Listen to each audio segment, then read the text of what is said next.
There is a war taking place on YouTube right now. In the spotlight today is Pewdiepie. T-Series versus Pewdiepie. Pewdiepie and T-Series are neck and neck. We may have a new #1 subscribe.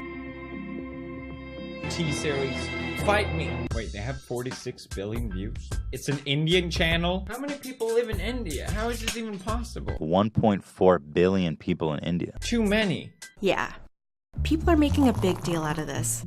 PewDiePie seemed a little irritated by this and reminded us there are already bigger channels than his. There are already channels bigger than me, but no one's talking about that. You have music, gaming, sports, and YouTube movies.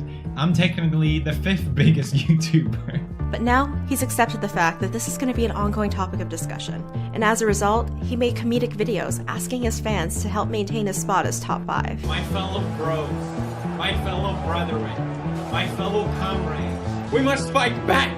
Who is this T-Series channel?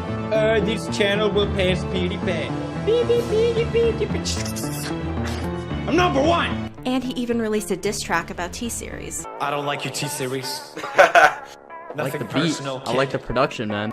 But I must go all out. What the f? Just this once. Watch Rice can respond. This ain't nothing but this hook. It doesn't sound different from music we listen to now. Right.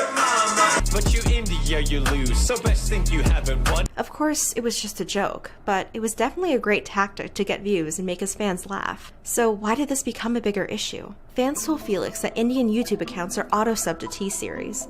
On my Reddit, there's been a lot of posts talking about how if you create an account in India or the Middle East, you will be automatically subscribed to T-Series. And others claim T-Series was still getting subscribers when YouTube was down worldwide the other week, leading them to believe T-Series has a sub-bot.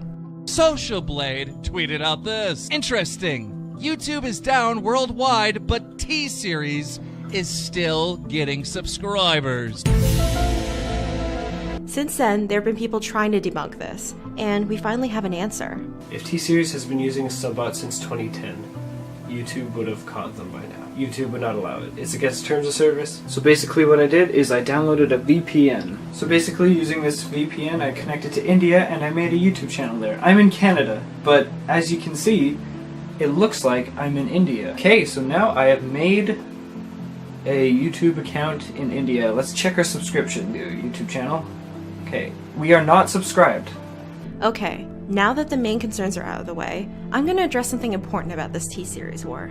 It's not fair to compare an individual content creator to a corporation. T-Series is one of the largest music record labels and film production companies in India, meaning they have a large team to produce lots of content. In a single day, T-Series is able to post up to 10 videos. An independent creator is lucky if they can post 1 video a day. So you can see, it's unfair to even consider T-Series a big YouTuber. And this has been a huge problem on YouTube for so long. Corporations and businesses essentially taking over YouTube. I don't think there's anything inherently wrong with businesses being on YouTube. It's smart. YouTube is a huge platform. Why not take advantage of its insane reach? Plus, as a fan of TV shows, I really like being able to rewatch interviews, sketches, and performances after the show airs. That being said, the increasing presence of major corporations forces out independent creators, the people who made YouTube what it is today. This has become increasingly stressful for independent creators because they can't keep up with YouTube. That's why we've been seeing more and more YouTubers leaving or going on a break. They're burnt out. This job seems particularly up. Yeah.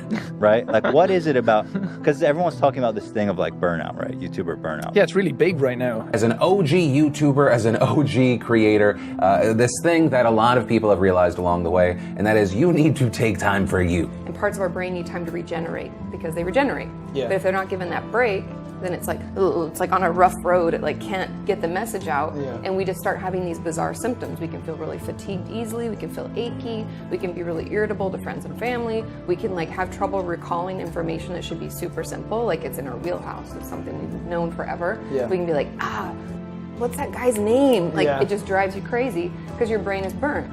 And I think PewDiePie realizes this, which might be why he publicly said he doesn't need to be the biggest YouTuber. The thing is, I've expressed that I don't want to be the #1 channel on YouTube for a long time, okay? I would prefer if someone else passes me. And on top of filming and uploading constantly, independent creators have been taking a hit by the adpocalypse. A lot of individuals were hurt by the advertiser pullout, but all the late night shows still had their ads on. He makes a video on October 2nd called "Let's Help the Victims of the Las Vegas Attack." And in this video, he's not showcasing the tragedy, posting videos or pictures from it. He simply says, let's raise money to help those affected by this. But unfortunately, what ends up happening is Casey's video is demonetized. One of YouTube's verified Twitter accounts tweets at him, "We love what you're doing to help, but no matter the intent, our policy is to not run ads on videos about tragedies." Then what is this? Jimmy Kimmel on mass shooting in Las Vegas, brought to you by GMC. That sure as hell looks like an ad on a video about a tragedy. It even says that it's an ad on a video about a tragedy. There is no doubt that this video should have been dinged or reviewed at some point, since it says mass shooting in Las Vegas. But for some reason, Jimmy Kimmel is exempt. And that's not the only discouraging thing.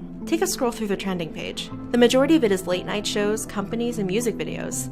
And have you noticed celebrities are taking over the platform too? It's so smart. Corporations know we love celebrities, so they make stars seem more accessible to us by putting them on YouTube. But in reality, there's a huge production team behind it.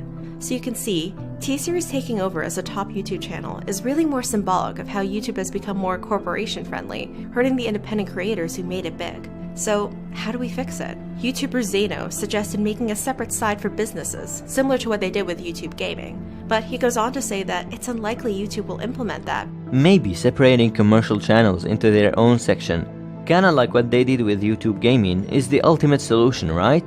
Well, let's be honest here. If this ever happens, nobody would even touch that section. I don't think this solution is practical either. Companies are gonna continue existing beside individual creators. Which I disagree with to an extent, because there are many people who enjoy watching videos by corporate YouTube channels, like myself. But I think Zeno is speaking for the majority of YouTube viewers, who basically come to YouTube for cheap entertainment. The best way to support hardworking creators is actually through other means than YouTube, like donating to their Patreon or even buying their merch. If you can't afford that, then at least subscribe to them and leave an encouraging comment. And maybe for every one corporate video you watch, try and watch 2 or 3 videos from independent creators. And most importantly, we have to respect that small creators aren't able to produce as much and need breaks sometimes. Let me know what you think in the comments below.